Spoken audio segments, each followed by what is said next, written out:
Bueno, ahora estamos grabando. Ok. ¿Alguna otra consulta, por favor?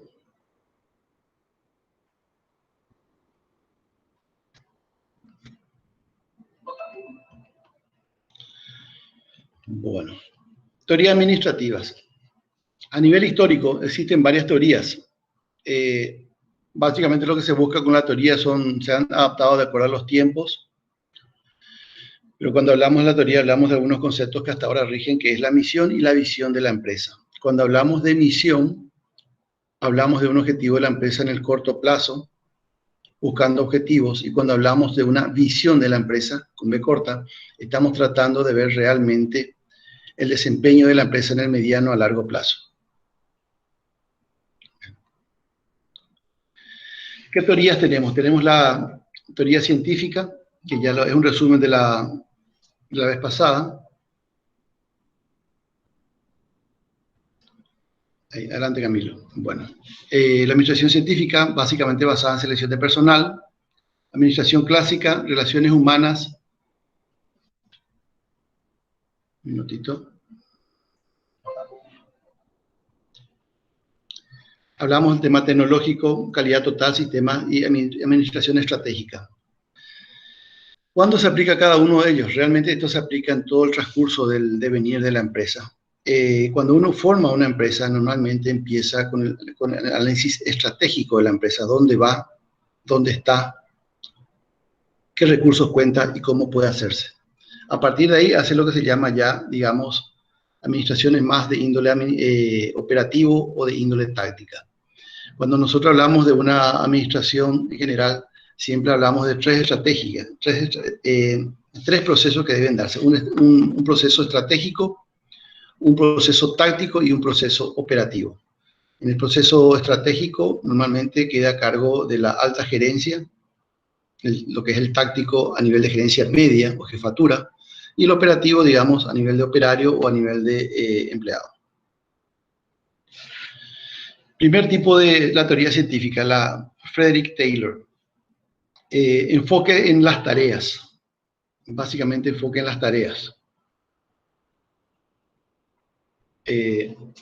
Todo lo que sea tarea, digamos, tiene un proceso determinado, pero siempre vamos a ver en toda la presentación del día de la fecha, se basan básicamente en 4 conceptos: planificación, organización, dirección y control. Ya vimos la clase pasada y estamos reiterando nuevamente. Cuando hablamos de planificación, le decimos dónde queremos llegar. La organización hablamos qué estructura de recursos humanos y de equipamiento contamos. La dirección, evidentemente, está dada por la alta gerencia a través de todos los mandos. Y finalmente, un control de todo el proceso. Ese control del proceso es lo que le permite una reingeniería nuevamente interna de toda la empresa o del mismo proceso de estructuración.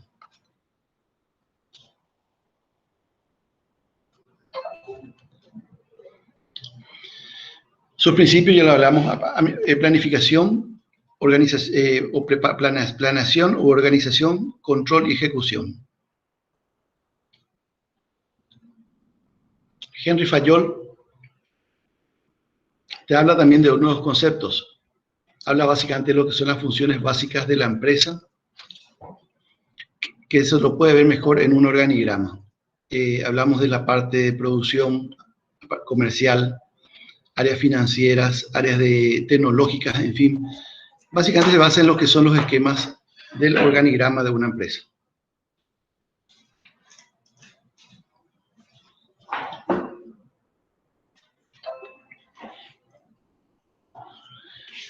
Acá hablamos nuevamente de las funciones técnicas, las comerciales, financieras, seguridad, contable, administrativas y otras que existen en el organigrama cuando se habla de producción.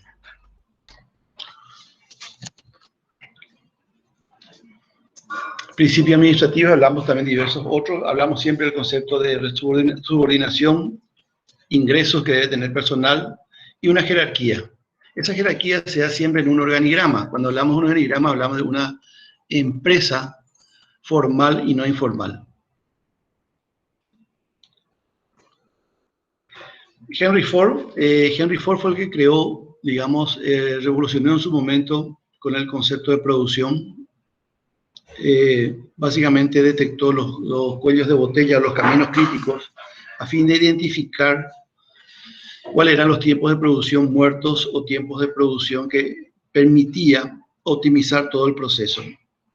Fue el que creó el primer vehículo en los Estados Unidos, el famoso Ford T, y fue el que, digamos, posteriormente, ya en la Primera Guerra Mundial, fue un gran proveedor de los Estados Unidos en todo lo que se refiere a la parte de vehículos. Dentro de su esquema, evidentemente con todo este esquema de reorganización interna, pudo permitir el crecimiento de la producción, especializando las tareas de cada área.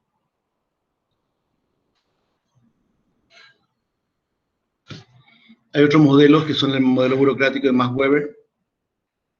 Vamos a ir pasando un poquitito a esto. El de las relaciones humanas se refiere básicamente al desarrollo de todo lo que es recurso humano. Este tipo de teoría se basa en las empresas actuales de que prestan servicios de recursos humanos, básicamente, donde especializa todo lo que es el recurso humano. Y Maslow le da otro enfoque, totalmente diferente, en el cual él dice que hay una jerarquía de necesidades de la persona que parte de lo más básico. La primera jerarquía que habla es la necesidad fisiológica del ser humano, es la cual uno, digamos, tiene en cualquier momento de la vida. Una vez que uno va escalando en la escala económica o la escala social de la vida, aparecen otras necesidades como el de seguridad, o el de vivienda, o el de tener un bien. Finalmente uno, pasando esa escala económica, aspira a algo más, y va a lo que se refiere a la parte social, empezar a ser reconocido a nivel de grupos de amigos, a nivel de clubes deportivos, en fin, y subiendo va el reconocimiento ya a mayor escala. Este reconocimiento estamos hablando probablemente ya a nivel país, a nivel gobierno, y finalmente lo que llamamos la autosuperación, cuando ya ahí existen otros factores muy superiores a esto, que hacen, digamos, diferente el desempeño. Es importante destacar que cuando uno va escalando en esta escala, va escalando en esta pirámide, las necesidades que va teniendo son totalmente diferentes. Y cuando yo estoy trabajando en una empresa, estoy esperando que mis compañeros de trabajo, yo pueda, digamos, convencerle de algún punto específico. Puedo usar perfectamente esta pirámide para saber qué necesidad podría tener. Ejemplo, si yo estoy trabajando a nivel de operario, a nivel de empleado básico de la empresa, probablemente su necesidad no sea ningún reconocimiento, ni tampoco dar algo de índole social. Probablemente sea un tema de seguridad. Y cuando hablamos de seguridad, no hablamos de la seguridad de la persona, hablamos de la seguridad básicamente del ingreso económico.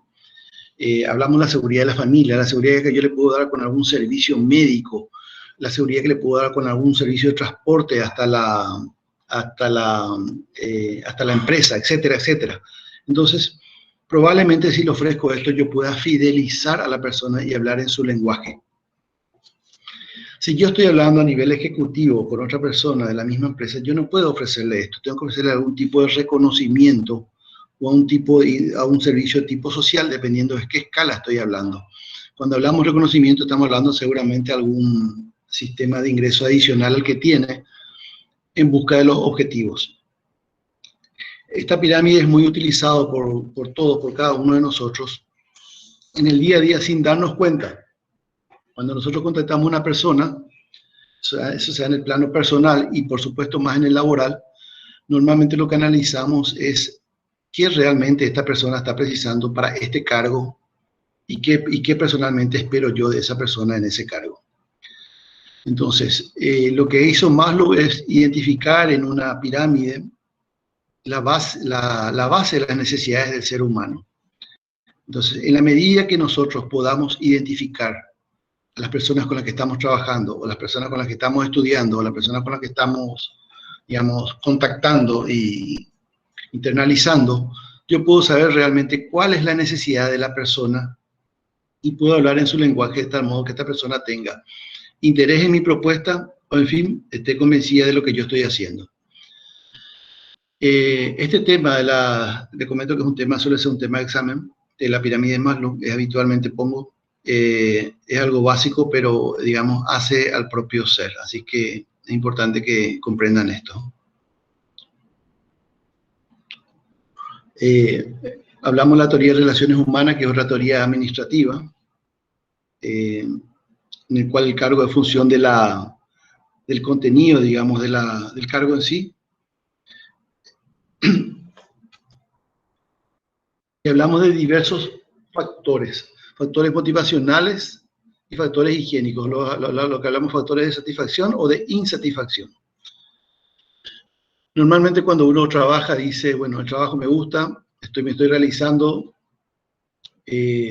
tengo reconocimiento por los ejecutivos, tengo un campo de progreso, una cierta responsabilidad, pero por el otro lado,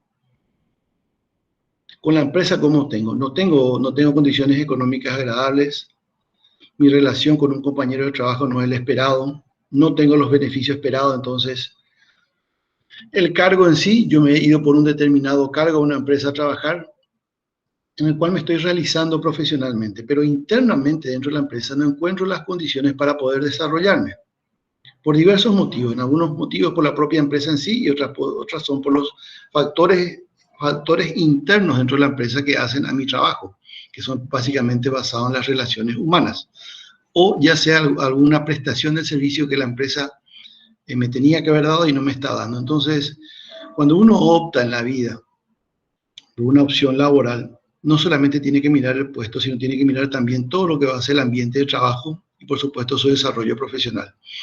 La mayoría de las veces es difícil identificar lo que se llaman acá los factores higiénicos, porque uno no está dentro de la empresa. Pero se puede recabar datos, hoy en día es muy fácil vía redes sociales, de cómo está trabajando eso dentro de la empresa y la gente opina normalmente dentro de esa empresa si es una empresa reconocida. Siempre dentro de las relaciones humanas hay otra teoría, la teoría de Douglas MacGregor, que define dos teorías básicas, una teoría que le llama X y una teoría Y, en la cual son individuos básicamente contrapuestos. A algunos les gusta trabajar, al otro no. Algunos se integran al grupo, otros no. Algunos tienen que ser ayudados a trabajar o apoyados para el trabajo, otros directamente tienen iniciativa propia, etc.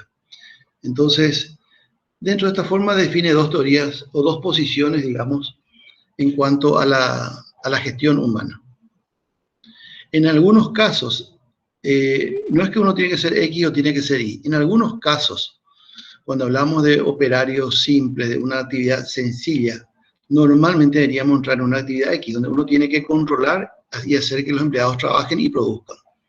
Cuando hablamos de actividades de mayor responsabilidad, normalmente tenemos que buscar personas con perfil con lo que llaman la teoría I. O sea, que tengan iniciativa propia, incluso que tengan conocimiento, etcétera, etcétera. Bueno. Esta experiencia lo que basa es la modificación del comportamiento humano. Habla básicamente del nivel productivo, si están dispuestos o no a los cambios. La parte, por supuesto, siempre hablamos de la motivación económica y normalmente los estándares sociales en los cuales se comporta la empresa. El modelo japonés, que ustedes ya lo conocen probablemente, es el modelo Just in Time, justo a tiempo también. Esto fue muy aplicado en todo lo que es la producción japonesa mucho tiempo y en algún momento estuvieron liderando a nivel mundial en todo lo referente a producción. Esto ya fue posterior a la Segunda Guerra Mundial, estamos hablando hace 20, 30 años atrás. Hoy en día se sigue usando ese proceso de mejora continua. Aunque aquí hablamos de vuelta a los 4 conceptos, actuar, planear, hacer, verificar, es lo mismo que planificación, organización, dirección y control. Estamos siempre hablando de los cuatro conceptos. Un enfoque de sistema que un enfoque netamente tecnológico.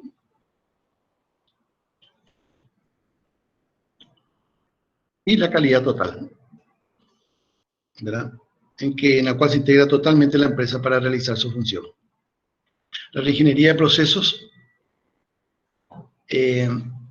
normalmente cuando uno va a una empresa, y hoy en día pasa mucho, la competitividad exige, hay muchos cambios de ejecutivos hoy en día, exige una reingeniería, un rehacer el proceso de toda la empresa, y eso implica analizar toda la parte de recursos humanos y parte técnica, equipamiento, tecnología, etcétera, etcétera.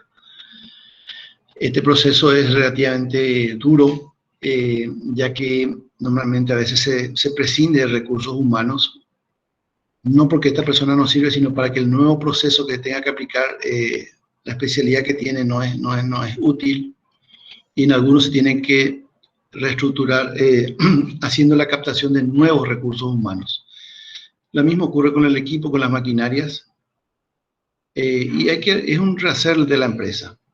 Eso ocurre normalmente cuando una empresa pierde volumen de mercado, pierde rentabilidad, está en procesos internos relativamente duros que hacen que la empresa no pueda tener, digamos, una posición de liderazgo en el mercado, una posición de rentabilidad interesante en el mercado, de acuerdo a la empresa, al sector en el que está trabajando.